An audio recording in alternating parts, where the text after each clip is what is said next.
Here's the Speedrite Fence Charger that I've been playing with.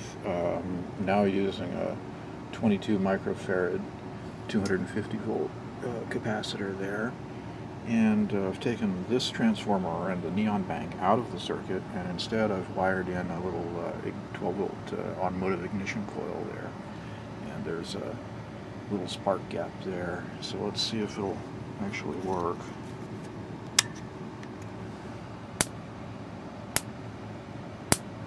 Oh yeah.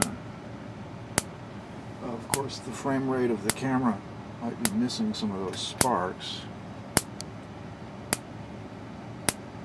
but that's a good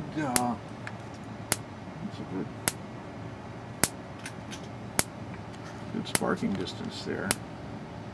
Let's see if I can get an idea of just how much that is.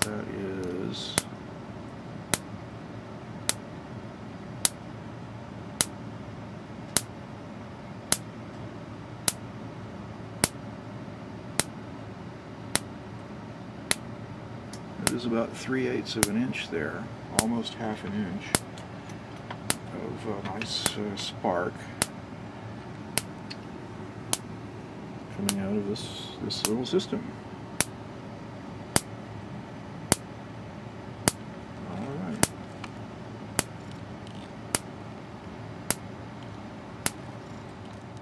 Thanks for watching.